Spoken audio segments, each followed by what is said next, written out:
when your energy is effed up, stay off the apps. I love it when a person comes out of being really burned from a relationship, especially when the heartbreak is just, they still feel it, they visualize it. They're like, I never want to be with anyone. I'll be celibate for the rest of my life. I'm like, you're ready. It's perfect. This is why. Well, today's guest is going to blow you out of the water. Adora Aiza, referred to many as the queen goddess of energy, a multifaceted, energetic alchemist and empowerment advocate. Can you take us through, for somebody who's like fresh and raw in their heartbreak, what's something that they could actually do after they listen to this? Oh my goodness.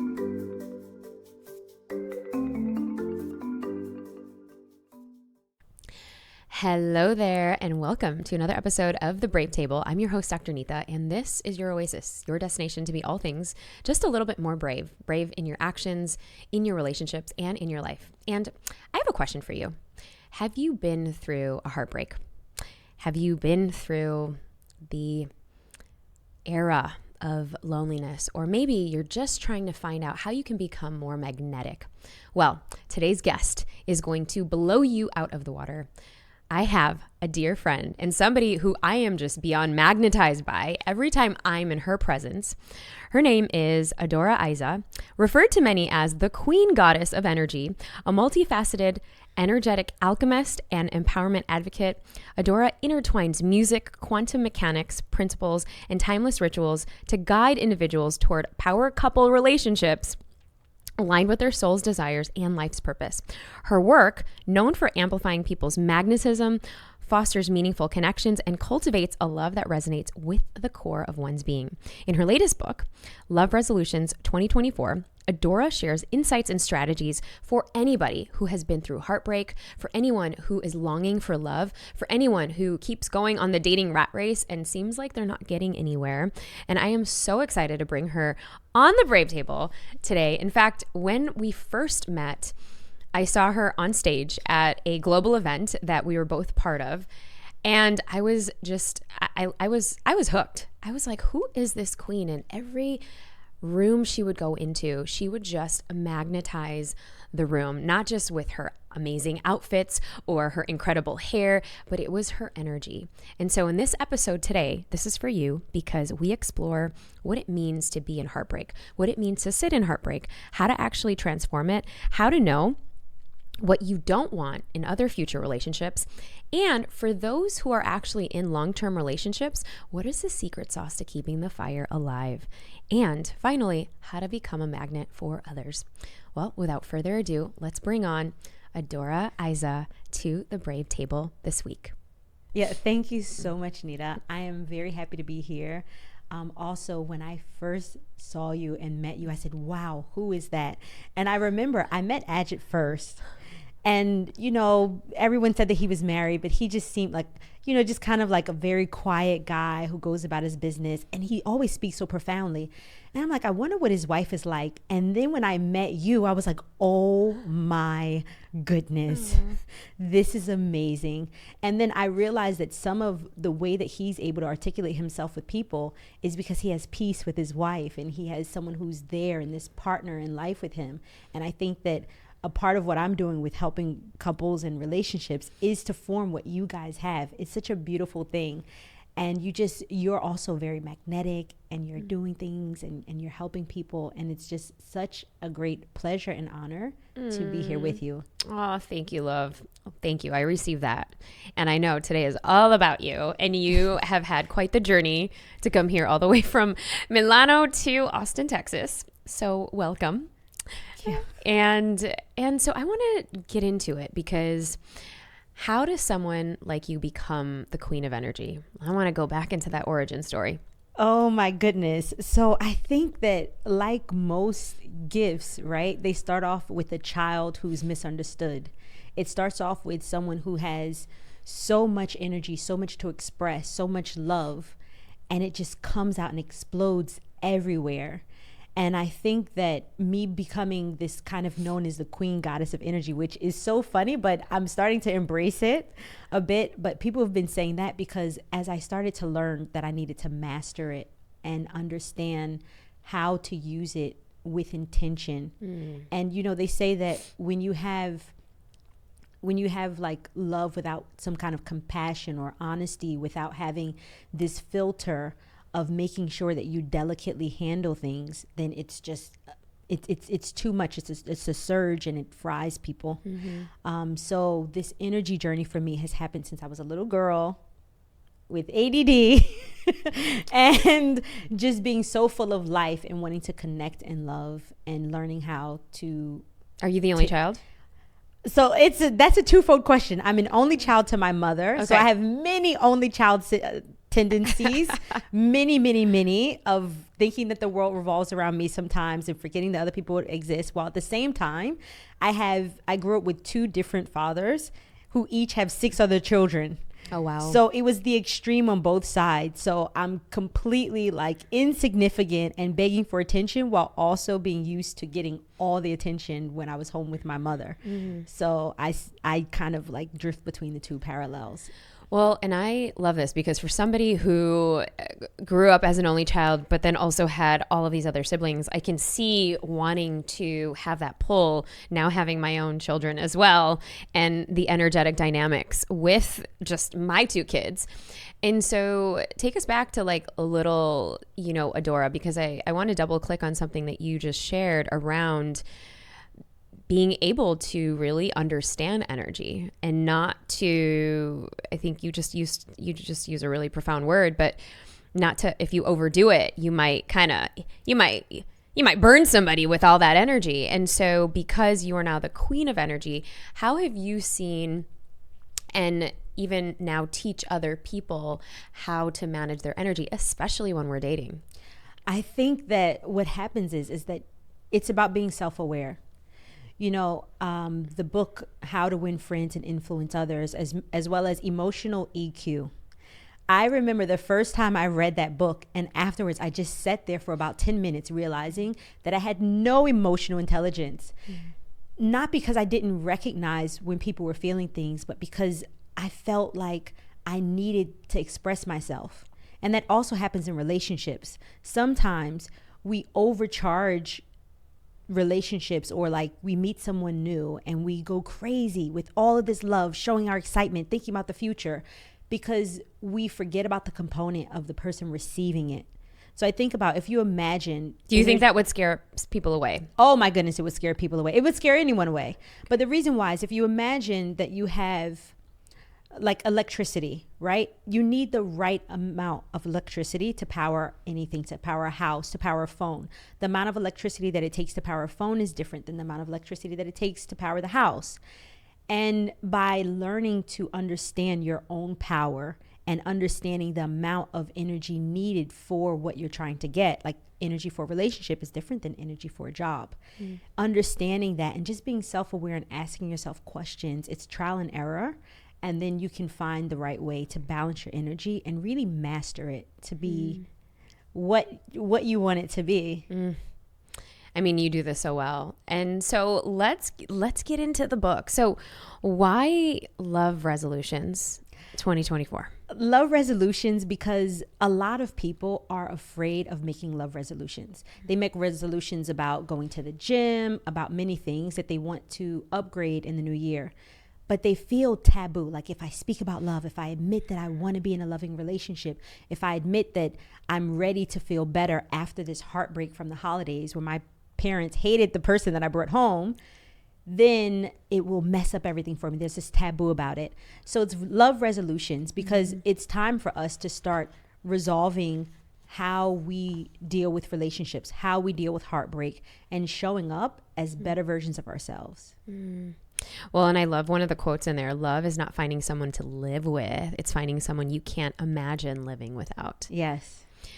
And do you think it's possible to have, after a breakup, because I'm just like recalling when I had a really profound breakup and divorce. And for a while I was like, nope, shop is closed. There's no way I am not dating another person. I am just like, no way, no how. And I think I was jaded. And I think a lot of times the feelings of being jaded just have you kind of like cocoon a little bit and winter and just only want to be by yourself and not even trust that dating is even a possibility. So how do you work with people in kind of like getting them out from feeling stuck? This is actually my favorite type of person to work with. Oh, me? A former version of myself. I love it when a person comes out of being really burned from a relationship, especially when the heartbreak is just, they still feel it, they visualize it, and they're like, I never want to be with anyone. I'll be celibate for the rest of my life. I'm like, you're ready. It's perfect. This is why, because it's a yes and. From an energetic standpoint, they shouldn't cut themselves off, because when you block the energy, then you have this time where you become demagnetized, and now you're repelling everyone around you, and energy flows in a way where it doesn't matter. Maybe you're saying no to relationships, but when you say no to relationships, you're also saying no to other things, because energy doesn't think about where it's going. It's just flowing where you push it. So I tell people, be open to meeting people to learn what you want. It's the best time, because right after that horrible heartbreak, your standards grew exponentially. All of a sudden, you knew exactly what you wouldn't put up with, and you were close enough to the relationship that hurt you where you weren't desperate. Sometimes when a person's been single for a long time, they forget how bad that heartbreak was. And then they're like, oh, I can deal with a little bit of crazy, or I can deal with being called once a week. It's okay. And they start to settle. But when that relationship first breaks your heart and you're sitting there in the pain and you can't stop thinking about someone that you know isn't good for you, then your standards when you meet someone new is you're upfront. You're saying, no, these are my no's, these are my yeses. And you're ready to really find out what you want. So I say, keep being out there, keep your magnetism going, because it'll also bring other opportunities. You never know what can happen. And then from there, you're able to just shift and point yourself in the right direction. And then like right after breakups, how many people fall in love right after a breakup? They meet that person because their energy is open, but also with standards that call in something greater than what they had before. So I love this perspective. And what do you actually define magnetism as? Is it the same as energy? How would you distinguish the two? So energy, to break it down, sorry if I get too scientific, there are a few different components, because I really look into physics to understand some of the things that we have in our natural life when it comes to emotions and things. So we have an energetic field. All of us, around us, everywhere we go, there's this field of energy. Now, if the energy field is charged in a certain way, then it's attracting things to us. It's kind of like you and I Yes. getting attracted to each other at one of those parties. I was like, oh my goodness, who's that beautiful woman? Look at her hair and her clothes, and she's so smart, and she's intelligent, and she's a doctor. Wow. Yeah. So what happens is we can either pull things into us, or we can repel things out within our energy field. Magnetism is how you are pulling things in. Right? So it's putting you in a state where instead of repelling things, saying, oh, I'm not worthy, or I suck, or the world is horrible, or I only like cats, not people, you change your energy so that you're magnetizing. You're saying, I'm open. I want to receive. I'm here to learn what I do like and what feels good. I'm here to receive. Yeah. That's a big one. Yeah. That's a big one, because it seems like for many people who are braving relationships and braving coming out of the woodwork and braving going on dates again and wanting to find that particular lover, relationship person, or even rekindle some of their lost relationships in a long-term relationship. Now, for someone who's getting started and they're like, okay, how do I even be a magnet? How do I become a magnet? What are like the 2 or 3 steps that somebody can take to like get started in their becoming a magnet journey? So there are so many components which I dive into. I think that understanding first what you want, right? Understanding the clarity of knowing what you want, and then realizing what you want exists. That's why I'm now speaking to couples to show that these amazing couples that do good things in the world, where it feels good to come home year after year, even when they have fights and arguments, that these types of couples exist. Most people don't believe that the relationship that they want can even exist. And then they don't believe that the partner that they want exists.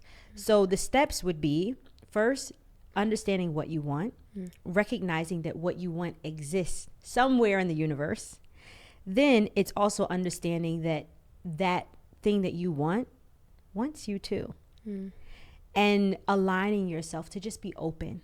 And then once you're open, then that energy starts to shift within you, and you'll see greater opportunities, better prospects coming your way. And how do you speak to those who kind of have a self-sabotage? And so they're like, okay, Adora, I'm doing all the steps in the book, because the book is very well written and it's such an easy read. Like, I mean, I consume it's this short and on purpose. Like, it's short on purpose. Well, I mean, a lot of us have ADHD, and I think we just want the guidelines right away. And I love that you break this down in, I have the book here if you're watching this on YouTube. It's short and it's sweet for a reason. Yes. To have kind of like in your little back pocket. Yes. Like a little love Bible to pull out to just give you that strength and, just the compassion for yourself. So I love the way that it's laid out. Yet this self-saboteur because I remember even in my early days of getting out there back in the dating ring, and I'm like, okay, I was doing all of these things, yet I couldn't believe that it was true. And then I tried to find the craziest thing. I'm like, oh, that's a red flag. That's a red flag, And so I know that people on the Brave Table who are listening are kind of like, yup, I was doing the same too. I'm doing the same. So does that mean that we're blocking our energy? Yes, it absolutely does. And remember I said my favorite type of client is the one who's in the middle of the heartbreak. And the one where I sometimes feel like I want to choke them with love is the saboteur. It's the one who believes that they have these very high standards. I had one person came to me for activation, and she's like, my whole life I've had these very high standards, and I keep finding little things that I shouldn't like a guy for, and I push him away for the simplest stuff because I have very high standards. And when we went deeper into it, I said, you actually don't have standards at all. Because she doesn't actually believe that what she wants can exist, all of the standards that she believed she had were disqualifiers to not waste her time. It was this superiority kind of complex of like, well, he needs to prove himself to me, and they need to do this. And it becomes it becomes very detached from their energy and more about checking off the boxes of what they think that they need to have to look cool in front of other people, or in order to please their parents, or something else going on in their life.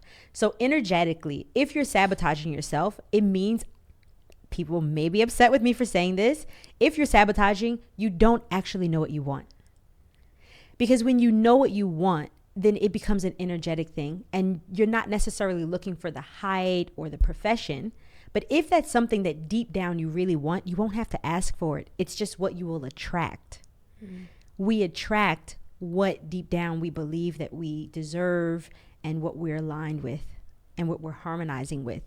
So if you're sabotaging, sit down and say, have I actually upheld my standards?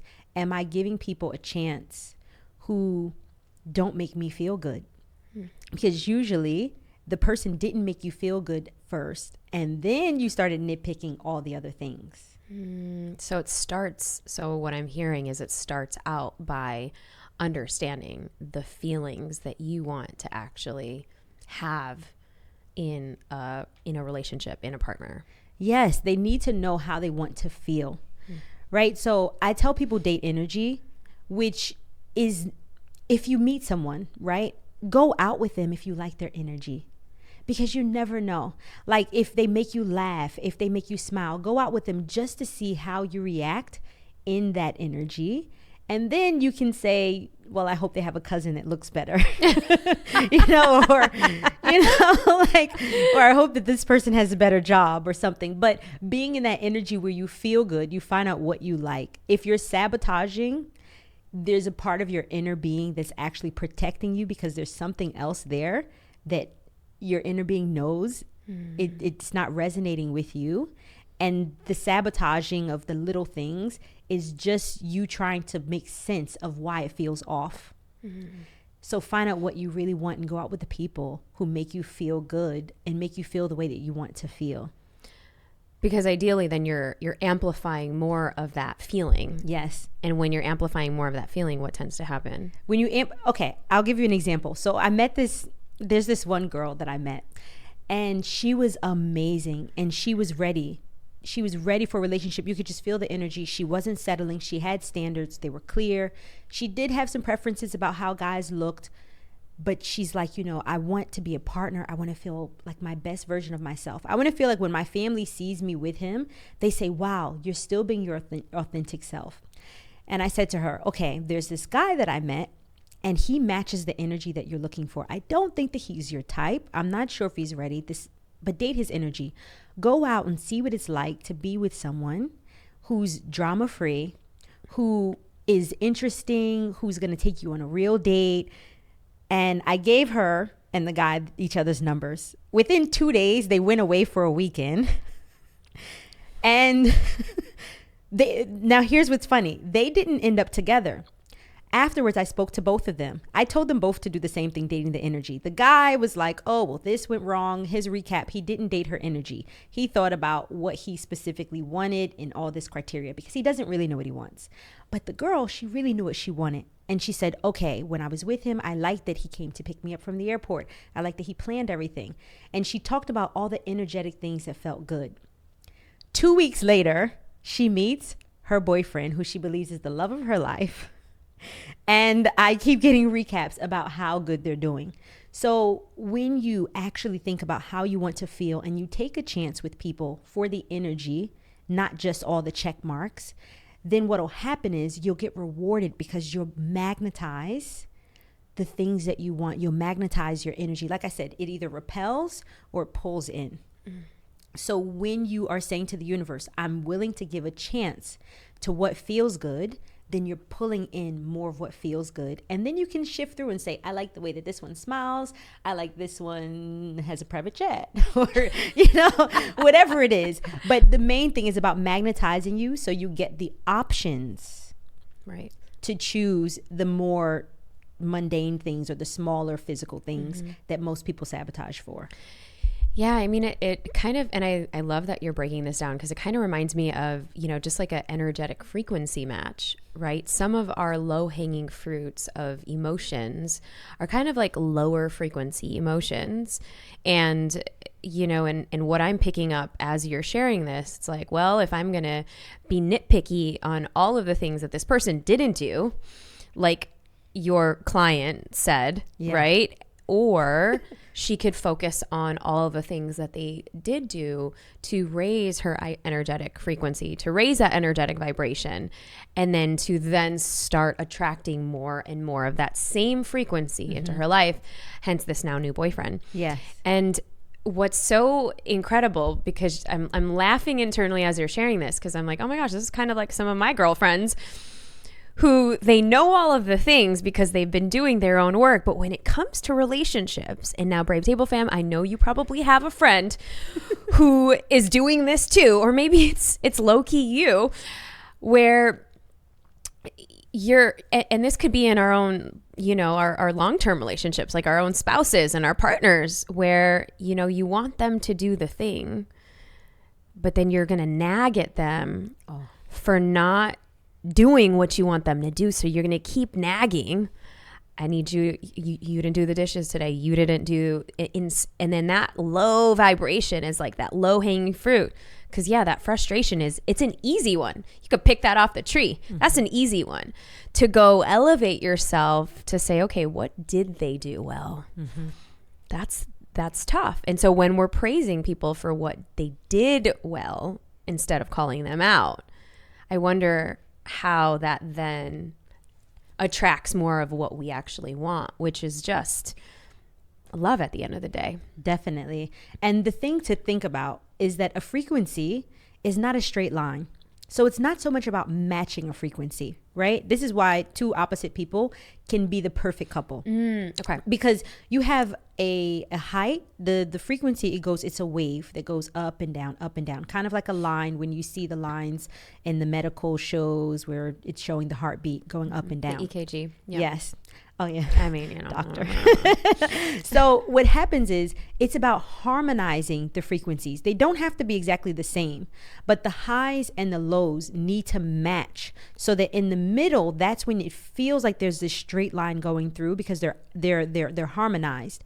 Now, when two people's frequencies are in harmony, they amplify and they grow. And this is where that effect happens, where you meet someone and you become a better version of yourself. All of a sudden, you're like, is the cashier nicer? Or, you see this ripple effect in your life. This is even with friends, with anyone, when the energy harmonizes. Now, when you're focusing on the negative thing, then you take your energy out of harmony because then you're lowering where your wave is.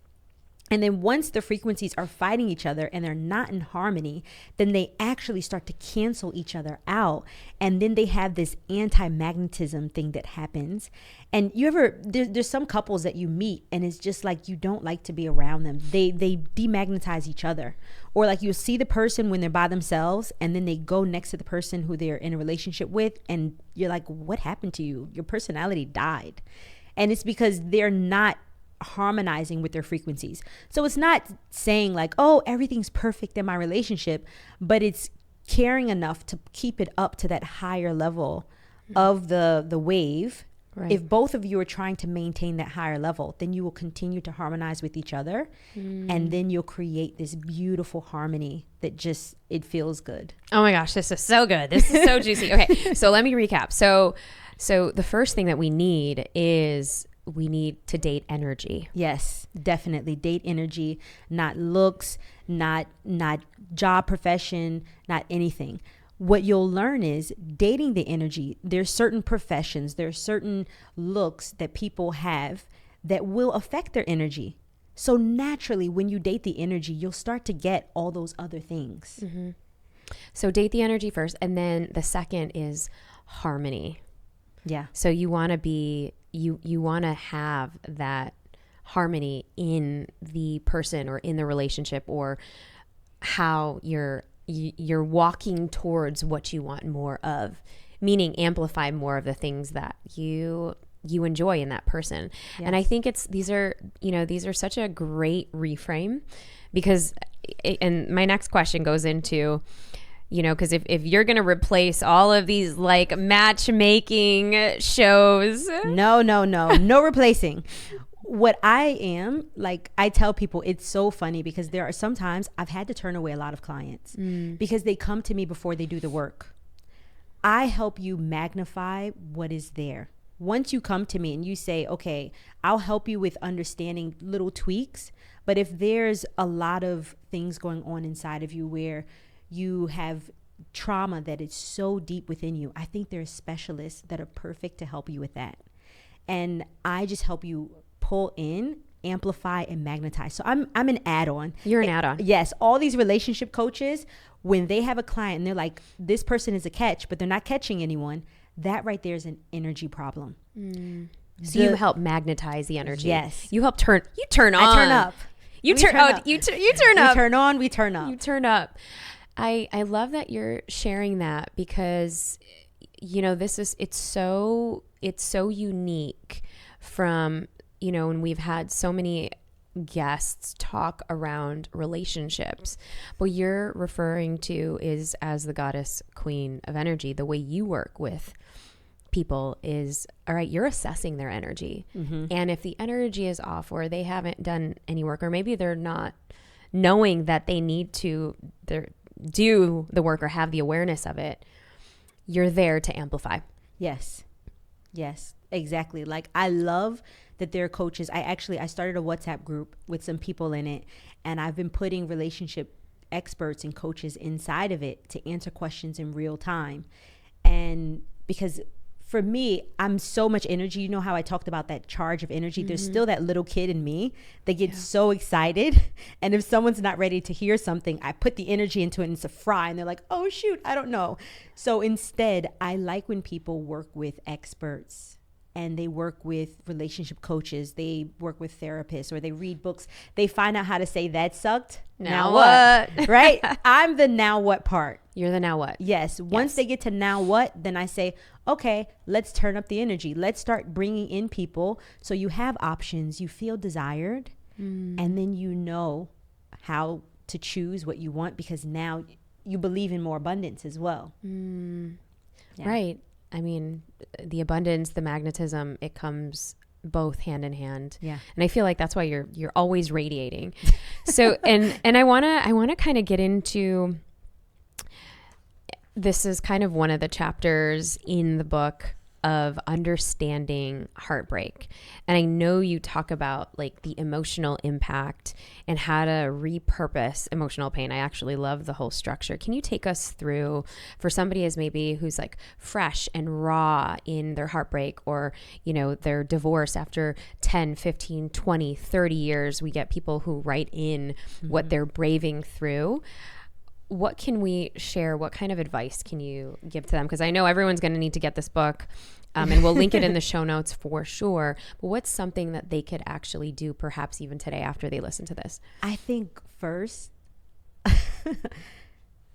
so it's a bit untraditional, but I say sit on the floor, cross your legs, turn out the lights, and just allow yourself to embrace the feeling. I think you might be surprised depending on if the relationship, like if you secretly wanted to get out of it and didn't admit it before out loud, maybe you'll laugh, maybe you'll cry, maybe you'll curse them out, maybe you'll scream. But I think sitting in it is the most beautiful thing because when we deal with heartbreak, we become so afraid of the emotion and the veil of being able to like program our minds and our subconscious, it becomes so thin at that moment. This is why so many amazing things, whether good or bad, happen right after a big breakup or when your heart is just crushed, because suddenly the imprints, the frequencies that you're giving out are stronger and clear. You know, like I remember one girl, she said, I will never feel like this again. And I say, wait a minute, let's think. That's very strong and it will imprint in your subconscious. Be more specific. Let's understand. I will never not prioritize feeling good again. Right? So it's the reframe when you're in the middle of that heartbreak. While you're sitting there, you're crying, you're getting it all out. You admit, okay, this really hurts.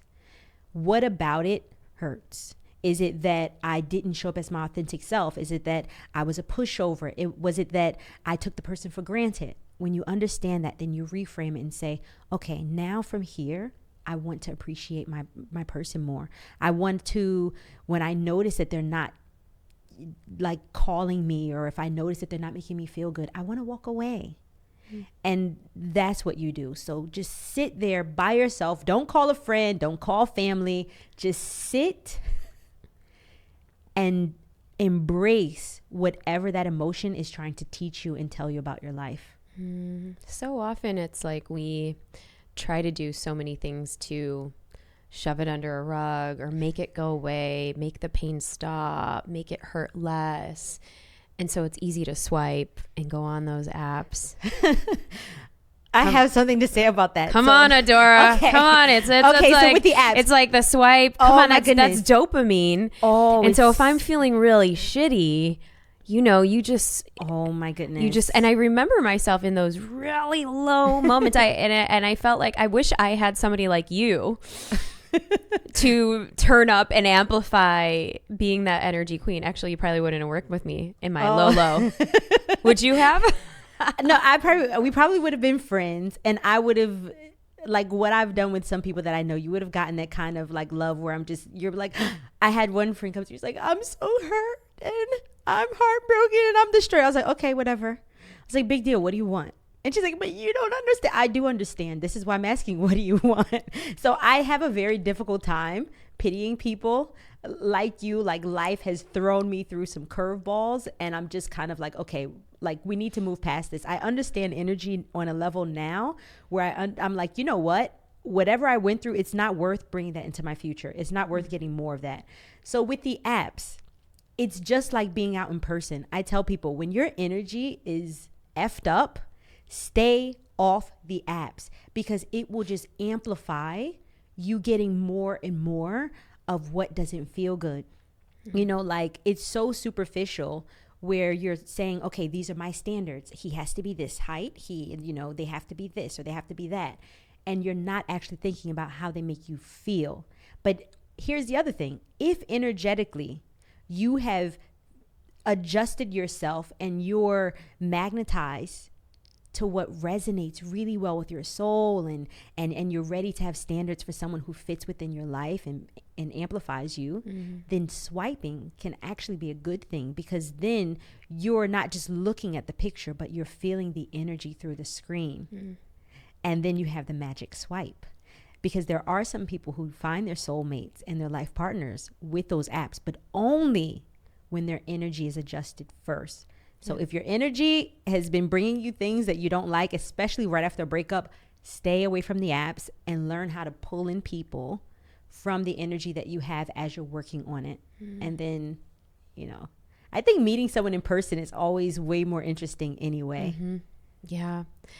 Yeah. And and it kind of brings me to, because for somebody like you who has such a huge, like, energetic ball of light that is radiating, there had to have been some crazy obstacles and depths of fire you had to go through to be sitting where you are today. And I would love for you to unpack that. Oh my goodness. I think the amount of tragedy, they say whenever you meet someone who's kind or who smiles a lot, that it took a lot of tragedy in order to bring that out of them. And I think, like, I grew up with a single mother. She was in a homeless shelter until I was 3 years old. She had me very, very young as a teenage girl. And she was so afraid of me becoming a pregnant teen that she just, like, she sheltered me so much. And she, like, the body became this thing of this evil vessel to do the devil's work. And, there was just all of these things. So emotionally, I felt very suppressed. I felt suppressed to share my emotions. I felt suppressed to be feminine, to be in my body, not just because of her, but because of the teachings and things that she went through. So that was like one thing. And then I've had situations of heartbreak. I remember my first love, you meet your first love. And for me, maybe it was early, it was middle school. And, we held hands and we dated and we grew up together. And then we became intimate and physical. And I will never forget the day that I get a phone call from the other girl that he met during our little break, our pause, when I went away for the summer, telling me that she was pregnant and that he was in love with me and told her that she couldn't have the baby. And there was just all this drama. And of course, like teenagers do, you call the person on the three-way, and he comes on the phone not knowing that I was on the phone, and speaks to her and is calling her B words and all kinds of things out of her name, saying she better not call me. And I remember in that moment, I think I grew up and I started really having standards and understanding what energy was, because I couldn't be with him, not so much because of what he did on our pause, but because energetically I realized that the person he was being to her wasn't aligned with the values that I saw for myself and with the kind of guy that I wanted to be with. Mm-hmm. So very early on, I dealt with that heartbreak that just, like, I mean, when you're that young, when you're in your early teens and you're with someone for 4 years and it ends like that and everyone is saying things, it really, really hurts. And I've just been in a lot of different long-term relationships that didn't necessarily, most relationships don't end in a beautiful way. Mm-hmm. It takes a lot to pull you away. And each time I've found myself resetting my energy and opening up and learning again. And each time it gets better and better and better. And learning how much the impact that I've had on others has been the most fulfilling thing for me. So yeah, how I've come to be here is by going through certain tragedies. I don't want to get into everything, but like I've almost died. I spent 3 months in a hospital. I spent some time in a wheelchair. There's so many different things that have happened in my life. Wow. But right now, I feel so much love and so much appreciation for every breath that I feel. And when I see someone who can feel this kind of love and share it with a partner, it just makes me feel like I'm living more than one life. I'm living again and again and again. Yeah. Wow. And what is it that you would like for the person who picks up this book, Love Resolutions, Strategies to Turn Heartbreak into Fulfilling Romance for the New Year? I would like them to be excited to do the work that counts. You know, I think we look for these quick fixes, and the book is intimidating. It can be misleading because it's so small, it's so thin. I just wanted to put the most important practices to get you going right away, because magnetism is so important. I don't want you sitting at home and just being sad. Yes, I said sit in the dark with your legs crossed and let yourself cry. But the next morning, get up, meet someone, flirt, go to a coffee shop, go on a date. You know, it's yes and. So when you pick up this book, I want you to have the open mind that sometimes the littlest things can have the biggest impact in your energy shift. And just be open and excited to see what possibilities can exist for your life. Oh, it's huge. It's so huge. I feel like we can keep going and going and going. And before I get into our igniting round, I know that people are going to be running to try to get to work with you. So how do you actually work with people? So right now, for a while I only work with people word of mouth, because I was still feeling into the gift of some of what I do is I'm able to read energy very well, so I can understand where a person's energy level is, and even on Zoom, activate it. Yeah, I've done Zoom. If you could hear some of the messages I've gotten where it's like, oh my goodness, Adora, that activation thing worked. Oh my goodness, I have 3 guys coming after me. I went from no one to, so it definitely still works on Zoom. In order to work with me, I'm on social channels. I have a website, iloveadora.com. I love it. I love it. We're going to put it in the show notes. And you're gifting people a free 15-minute activation for our audience? Yes. For your audience, I'm gifting a 15-minute activation.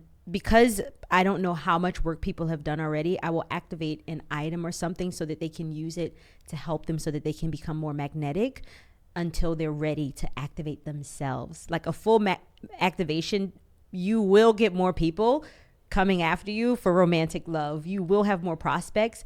So you need to be very clear on what you want because they will show up. Awesome.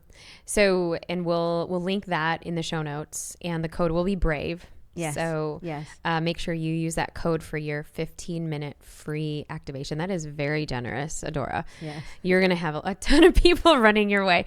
And so I just think that you are probably the epitome of somebody that just radiates and exudes pure love and joy. I mean, you're on brand, obviously, wearing red and purple and mauve and pink, and I think that how you show up is just a true reflection of where your heart is. So we're so excited to have you here on the Brave Table. But let's get into the juicy. Let's get into it. So what are you braving at this stage? Right now I am braving. I mean, there's so many different things. Even with activating people, this is a very brave move for me, because in order to make sure that my own energy doesn't interfere with the energy that I'm helping magnify in others, I have had to change how I eat, how I sleep, how I think. The amount of inner work that I have to do has increased because I want to make sure that anything that I give out is pure, and I want to make sure that it's resistance free. It was a bit by chance that I've even found out that I have this kind of power, where I had people coming to me saying, I met my soulmate because of you. Or like people that I was friends with in high school are married to the guy that they met when they were with me. And then even it works, even actually the activations have worked even faster for men, which is also an interesting thing because I think that they wait until they're more ready. Right. To take action. Yeah. Men will wait they'll wait years and then they're like, I'm ready. Boop. Like this. Women, we jump in. This is the only area where I think that women jump in before they're ready is with love. But yeah, so I'm braving, number one, activating people and trusting that it's not about me. It's not a power that I have. I'm just seeing the energy that they have, and I'm magnifying it, and I'm helping expand something that already exists and that's there. I'm braving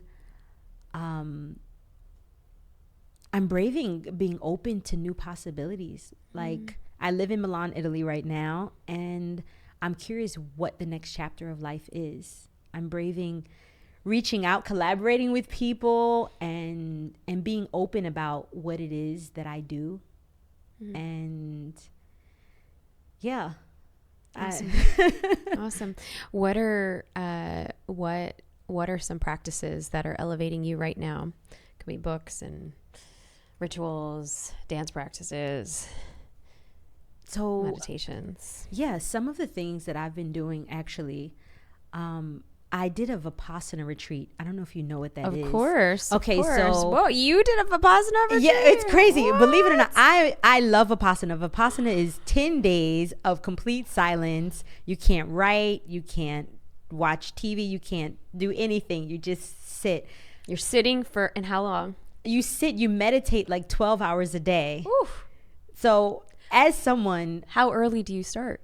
You started, I think, like 5 a.m. or something. I was in a trance during the whole time. It's when I realized there so many beautiful moments happened for me in Vipassana because which one did you do? I went in the UK. Okay. So dreary and I was supposed to go I was going to go on a vacation, and then you've been taken off the wait list for Vipassana, and I was like, I'm going, let's go. And I show up there, like I had to buy special pajamas because they said that you couldn't wear anything too bright or flashy. And I looked at my wardrobe and I was like, glitter here, sparkles there. So like most people don't have to prepare for Vipassana. I had to prepare for Vipassana. Like I'm in the supermarket trying to buy the like most dull looking thing I could find. And I'm like, I'm just going to do this. And no one believed that I could sit in silence that long. I talk so much. I love not speaking. Like, as I said, like I grew up so with the family with so many siblings. If I didn't speak, no one knew I was there. And then when I was home with a single mother who was really young, working 2 full-time jobs, and she wound up going to school in order to get her bachelor's, then I had to speak up to say, hey, like I exist, so I've just been in this habit of talking so much. And Vipassana gave me the chance to just turn my energy inward. It wasn't about sharing it with anyone. It wasn't about healing anyone or doing anything. It was just existing and recognizing that everything that I had been through, like I was no longer in survival mode. I was finally in the mode of sitting and how do I thrive from here on? That's where I'm being brave. I moved from surviving to existing, and this phase of my life is how do I thrive? How does my thriving also ignite other people to thrive? And so that 10 days of silence was amazing, and it taught me how to just listen to my body. to hear what is it saying. Before you feel the emotion, there's a trigger sensation in the body. And this is actually what has been helping me so much. I've been sitting and just listening to my body and hearing the messages. And it's becoming more clear. Like, I feel like I'm getting full thoughts of what to do, actions to take, and how to handle situations. So I do that, as well as I do some rituals. I have like my little altar at home where I have things that mean something to me. And I sit there with my candles and I, just go within. And I've been eating more clean, getting away from the sugar. I feel like when we're clearing our vessel and cleaning our vessel and honoring our body and honoring everything that we want to kind of create in the world, we just magnify everything tenfold. And I feel like that's your direct representation of that. So last word as we close it out, what is your word for this year? My word for this year is kinetic. Kinetic is, was I only supposed to say the word? No. Yeah. Go Okay. Yeah. So before I used to complain and say, I'm so much potential. Everyone says I'm potential. I want to be kinetic. I'm a bit of a physics nerd, if you haven't noticed. But I feel like I have kinetic energy. I am kinetic energy, which is basically motion. My energy is moving, it's spreading, it's evolving, and it's igniting. Oof. I love that. Adora Aiza, thank you so much for being here on the Brave Table. Everyone, get Love Resolutions 2024. It's out on Amazon. You can get it on Kindle. I have a copy right over here as well. And until next time on the Brave Table. And don't complain about your family members or your friends not supporting you. It's not their job. Find the communities that can support and stop telling yourself that somebody did this to me. Whatever happened to you in the past may not be your fault, but it's definitely your responsibility to change it now.